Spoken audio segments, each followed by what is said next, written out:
Good evening, everybody. So it's June 1st. Can you believe it? We are going to continue on with our reading of Lassie Come Home by Eric Knight. And our chapters today begin with a chapter called A Captive in the Highlands. If you recall, we found out that Lassie was being sold or being sent to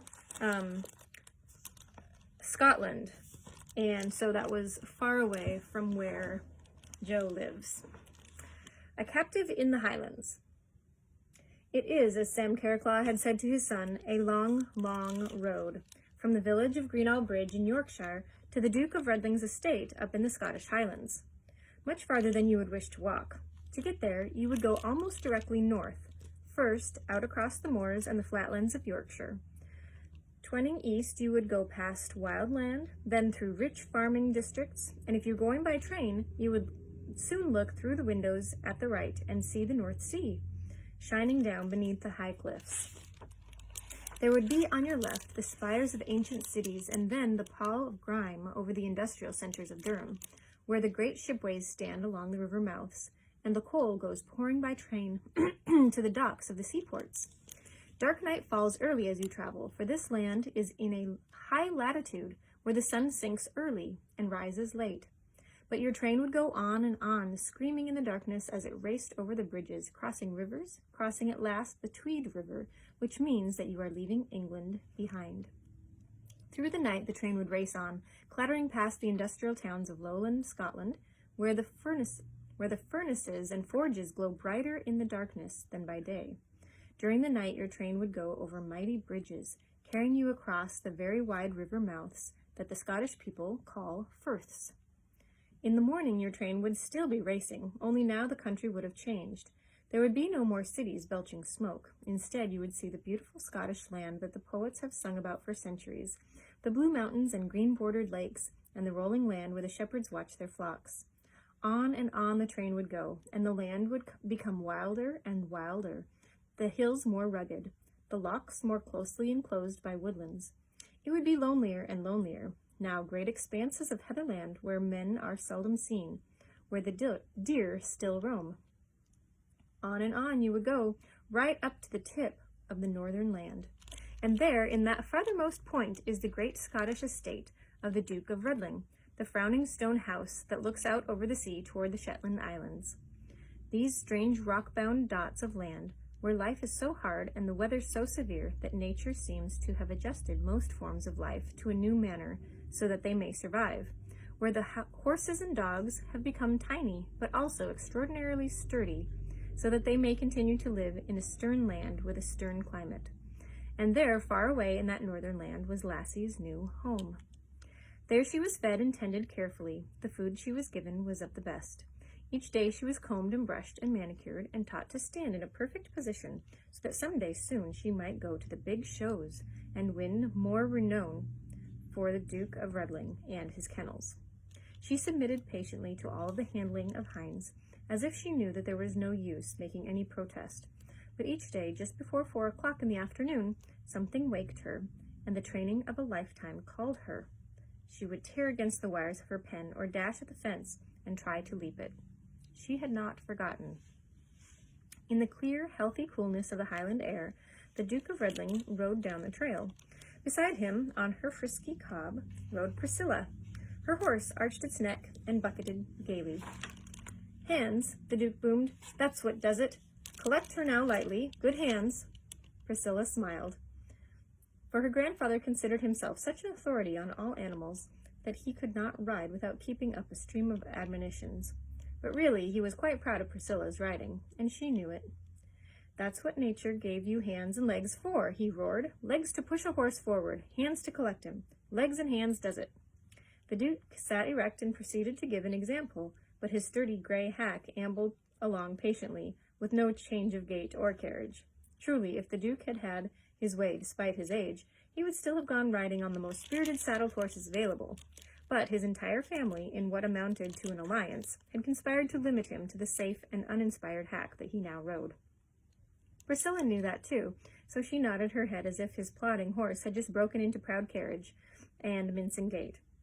"Oh, I understand now what you mean, grandfather," she said. Here's a picture of the two of them riding on their horses out in the field. So, oh, I understand now what you mean, grandfather, she said, and the Duke threw out his chest happily, for in truth he was happy. In his old age he found little to delight him thoroughly more than his granddaughter, and he could wish for nothing finer than these days during which they rode or walked around his northern estate. Just look at this weather. Marvelous. Wonderful. He shouted it with an air of proud ownership, as if he alone, the Duke of Redling, were responsible for the tang in the air and the gentle warmth of the sun. All summer here, he announced gladly, all summer. Then in autumn, back to Yorkshire. Then we'll have some more good times together. But in the autumn, I'm going away to school. I'll be far away in Switzerland, grandfather. Switzerland! The Dork roared the word in such thunderous tones that Priscilla's cob skipped nimbly a half-dozen feet sideways. But I've got to go to school, grandfather. Poppycock, the Duke thundered. Sending girls to school in foreign lands, teaching them to jabber away in foreign languages like monkeys, never could understand why they have such things as foreign languages. Or, if they have 'em, why anybody with any sense should wish to jabber 'em. Look at me. English is good enough for me. Never spoke a word of any other language in my life, and I've got along well enough, haven't I? But you wouldn't want me to grow up uneducated, would you, grandfather? Uneducated? You're educated enough. All this modern nonsense isn't education. Teaching a girl to jibber-jabber away in some sort of senseless language that only a foreigner knows how to understand. Modern nonsense, that's what it is. That's what I call it.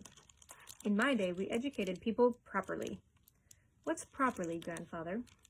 Teach you how to run a house, that's what. In my day, girls were brought up to do their duty, run a home properly. Nowadays, they fill their heads with nonsense. Pooh, this modern generation. They grow up impertinent, always contradicting their elders. No respect for age, that's what. You contradict me? Well, I forbid it. I won't have any more impertinence. For you are impertinent, aren't you? Yes, grandfather. Yes, yes, you dare to say it right to my face. I had to, grandfather. You just told me not to contradict you, and if I had said no, then I would be contradicting you, wouldn't I? Humph, said Duke. Harumph. Then he brushed his long white mustache triumphantly, as if he had won a battle. He looked down at his granddaughter, with her long flaxen hair tumbling from underneath the pert riding hat that cascading down onto her jersey-clad shoulders. He coughed and snorted and flourished his mustache again. Then he smiled and nodded his head. You're an impertinent baggage, he said, but there's some hope for you. You know, you're just like I was when I was your age. You're like me, that's what you are. You take after me, the only one in the family that does. So there's some hope for you. The horses clattered into the cobbled stable yard, and the Duke puffed as the groom ran out to take them. Don't hold his head, man, he shouted at the groom. I hate to have anybody hold a horse's head while I'm dismounting. I can dismount perfectly without any help from anyone. Fussing and fuming in his bad-tempered way, the Duke stood while Priscilla slackened the girth of her pony and led him toward the stall. That's right, he shouted, in what was his most agreeable tones. No girl should be allowed to ride a horse who doesn't know how to feed and saddle him. If you don't know how to yourself, you'll never be able to tell anyone else how to do it properly. Thus, in a good temper, the old man and his granddaughter started along by the stables toward the great house. It was as they came by the low stone building that Priscilla halted, for by the building were the runs for the dogs. In each one, a dog leapt and barked at a bedlam, except in one pen. In that pen was a beautiful tricolor collie, and it did not bark or leap. Instead, it stood, its head turned to the south. It gazed into space. And that was the dog Priscilla saw. What is it? What's up now? The Duke said testily. That collie. Why is she chained, grandfather? The Duke started and fixed his attention on the dog. For a second he was still, and then it seemed as if some explosion had taken place in him. His voice rose so that the stables and the kennels thundered. Hines! Hines! Where is that man hiding? Where is he? Coming, sir, coming, came the voice of Hines, as the kennelman trotted from the other direction. Yes, sir, sir. The Duke whirled. Well, don't sneak up behind me like that, the Duke bellowed. What's that dog doing on a chain? Well, I had to put him on a chain, sir. She tears and scratches the wire away. I've mended it a dozen times, but every afternoon she's at it again. You told me to be sure, and I never said a chain. No dog of mine goes on a chain. Understand that? Yes, sir. Then don't forget it. No dog, ever. The Duke whirled in anger, almost treading on Priscilla's toes. He looked down on her as she tugged his sleeve. Grandfather, she doesn't look well at all. She's had no exercise. Couldn't she come walking with us? She's so pretty. The Duke shook his head. Couldn't do that, my dear. She'd never get in shape. In shape? Yes, going to show her. She's a champion. If we let her run wild with us, she'll get, burrs in her coat, and her leggings will get torn and spoiled. Couldn't have that, you know. She ought to have some exercise, shouldn't she? The two of them stared at the dog behind the wire. Lassie stood, ignoring them as if she were queen, and they were being so far beneath her that she could not see them. The Duke rubbed his chin. Yes, she could do with a bit more exercise, I should say. Hines. Yes, sir. She needs walking. You see she gets a good walk every day. She'll try to run away, sir. You put a leash on her, you idiot. You walk with her yourself. See if she gets exercise. I want that dog in perfect condition. Yes, sir. The Duke and Priscilla turned to the house. Hines watched their backs. When they were out of sight, he put on his cap savagely. He drew back his hand across his mouth, the back of his hand across his mouth, and then turned to the dog. So ye have to have a walk, do ye, milady? She said. Well, I'll walk ye. Not arf I won't. Not arf I won't. I don't know what that means. Not arf I won't. But the dog paid no attention to his voice. She stood at the end of the chain, still gazing before her, gazing to the south. What do you think was toward the south from where she was? That was where her home is with Joe, her previous home, right? Okay, so we have a second chapter. Here's our next picture. Looks like Lassie and Hines. Freedom again at last, it says. It was Lassie's time sense that did it, the curious sense in an animal which tells it exactly what time of day it is. For had it been any other part of the day, Lassie might have followed her lifetime training to obey a spoken order and returned to Hines as he bid her. But she did not. It had been while on one of the newly ordered walks, with Lassie going along obediently at Hines' heel. The leash was about Lassie's neck, but she neither tugged ahead on it nor lingered behind so that it tugged at her. She was going as a well-trained dog should go, close at the left heel, so that her head almost touched Hines' knee. Everything was going orderly as it could be wished, only that Hines had not forgotten his resentment about being forced to take exercise himself, so that Lassie could be kept in good fettle. He wanted to get back to his tea, and he still wanted to show Lassie who was boss. And so, quite needlessly, he suddenly tugged on the leash. Come along, Wivier, will you? He snapped. Lassie felt the sudden tug on her neck and hesitated. She was only slightly puzzled. She knew from long training that she was doing exactly what was expected of her. Obviously, though, this man was expecting something else. She wasn't sure what it was. So, in that moment of indecision, she slackened her pace. Almost gladly, Hines noted this, and he turned and yanked at the leash. Come on now, come on when I tell you, he shouted. Lassie backed away from the threatening tone. Hines yanked again. Lassie did what any dog would do. She braced herself for the tug and lowered her head. Hines tugged harder. The leash slipped up over Lassie's head. She was free. In the split second that Hines saw that, he acted accordingly to his nature, but not according to his own knowledge as a dogman. He jumped to grab Lassie. It was exactly the wrong thing to do, for instinctively she jumped away to elude him. Hines' action had done only one thing. It had shown Lassie clearly that she wanted to keep away from him. Had he spoken to her in an ordinary manner, she might have come to him. In fact, if he had just ordered her to heel, she might have followed him back to the kennel, held by nothing more than her trained habits of obedience to man. Hines was enough of a dogman, however, to understand this, to see that he had made a bad mistake. Even if he moved menacingly again, he might frighten the dog even more. So he began to do what he should have done in the first place. Here, Lassie, come here, he said. Lassie stood in indecision. One instinct told her to obey, but the memory of the sudden leap at her was too fresh. Hines saw that, and he lifted his voice in a high, wheedling tone which he thought might be alluring. Nice, Lassie. Nice dog, he chanted. Nice dog. Now, stay there. Don't you move now. Stay there. He half knelt and snapped his fingers to hold the dog's attention. Imperceptibly, inch by inch, he crept closer. Stand still now, Hines ordered.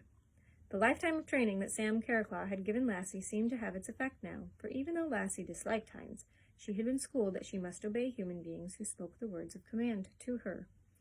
But there was another lifetime impulse that stirred her, although only faintly. It was the time sense. Dimly, mistily, it began to awaken in her. She did not know it, or reason it, or think it clearly, as a man would. It began to grow in her faintly. It was only a weak stirring. It was time. Time to... She watched Heinz creeping nearer. Her head lifted a trifle. It was time to go. Heinz edged himself nearer, and in another second he would be near enough to grab the dog, to sink his fingers into the wealth of heavy mane, and hang on until he could slip the guardian leash over her head again. Lassie watched him. The stirring was becoming plainer. It was time. Time to go for... Heinz gathered himself, and as if sensing it, Lassie moved. Quickly, she backed away 2 paces from the crawling man. She wanted to be free. "Drat you!" Heinz exploded. As if he realized this mistake, he began all over again. "Nice, Lassie, now. Stand still there. Stand still. Stay there." Lassie was not listening to him now, however. With only a small part of her senses, she was watching the man edging nearer. All the rest of her was increasingly intent upon the stirring that was becoming clearer and clearer. She wanted time. She felt somehow that if this man reached her, she would be disappointed once more. She stepped back again. Just at that moment, Heinz leaped. Lassie dodged aside. Angrily, Heinz stood erect. He walked toward her, speaking soothing words, and Lassie backed away. As she kept the same distance between Heinz and herself, the distance an animal knows so well, the distance which places it beyond the sudden reach of an enemy. Her instinct was saying, "Keep away from him. Do not let him reach you, for there is something else. It's time to go. Time to go for the..." And then, suddenly, in that second, Lassie knew. She knew as surely and irrevocably as the hands of a clock that pointed to 5 minutes to 4. It was time to go for the boy. She wheeled and began trotting away, trotting as if she had but to go a few hundred yards. There was nothing to tell her that the rendezvous she would keep was hundreds of miles and scores of days away. There was only the plain, unadorned knowledge of a duty to be done, and she was going to do it as best as she could. But now, behind her, she heard Heinz. He was running, shouting. She broke from her trot to a gentle lope, and she was not afraid. It was as if she knew surely that this 2-footed creature could never catch up to her. She didn't even need to put on speed. Her thrown-back ears now told her how near Heinz was. And then, too, dogs, like most other animals, have their eyes set much more at the sides of their heads than do human beings, and thus are able to see behind them with only the slightest turn of their head. Lassie did not seem to worry about Heinz.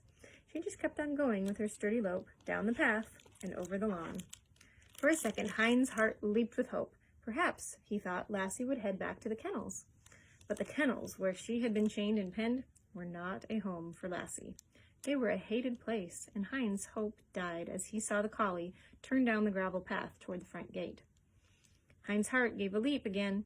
The gate was always closed, and the walls about the home part of the estate were tall, frowning granite ones. Perhaps he could corner her yet. Priscilla and her grandfather rose up the road from the fishing village and halted by the iron gate to the estate. "I'll open it, Grandfather," the girl said. Before we continue, here is the picture of Lassie running along the wall and Heinz chasing behind her. All right. So the girl slipped lightly from her saddle as the Duke began mumbling in protest, but Priscilla knew she could dismount and mount again much more easily than her grandfather. For despite all the protests, he was an old man, and climbing up into the saddle of even the quietest horse was a task accompanied by much fuming and puffing and groaning. Linking the reins over her crooked arm, the girl drew back the bolt, and, putting her weight against the wrought iron structure, she swung it slowly back on its hinges. It was only then that she heard the noise. Looking up the path, she saw Heinz. He was racing toward her. Before him was the beautiful collie, and Heinz was shouting, "Close that gate, Miss Priscilla! Close that gate! That collie's loose! Don't let her get out! Close the gate!" Priscilla looked about her. Before her was the great gate. All she needed to do was swing it shut, and Lassie was trapped inside the home grounds. She looked up at her grandfather. He was unaware of all the stir. His deaf ears had not caught the high shoutings of Heinz. Priscilla began to pull the gate. For a second, she swung her weight back on it. She half heard her grandfather beginning to roar in puzzled protest, but then she forgot that, and she saw only one picture in her mind. It was the picture of a village boy just a little taller than herself, standing beside the meshed wire of a run, saying to his dog, "Bide here forever and leave us be. Don't ever come home no more." And then she knew then that while the boy was saying it, every sense and part of him was crying out to say just the opposite. So she stood, seeing the picture in her mind, listening to the words again as if they were spoken plainly, and still she had not closed the gate. Her grandfather was still fuming, knowing something was happening that his aged senses could not grasp. Hines was still screaming, "Close that gate, Miss Priscilla, close it!" Priscilla stood in the moment of indecision, and then, quickly, she began swinging the gate wide open. There was a blur that flashed past her knees, and then Priscilla stood, looking down the road, watching the dog go steadily at a lope, as if it knew it had a long, long way to go. So she lifted her hand. "Goodbye, Lassie," she said softly. "Goodbye, and good luck." On his horse sat the Duke, not looking down the road at the collie, but staring at his granddaughter. "Why, drat my buttons," he breathed. "Drat my buttons." That means he was upset. There's Collie running out into the open field.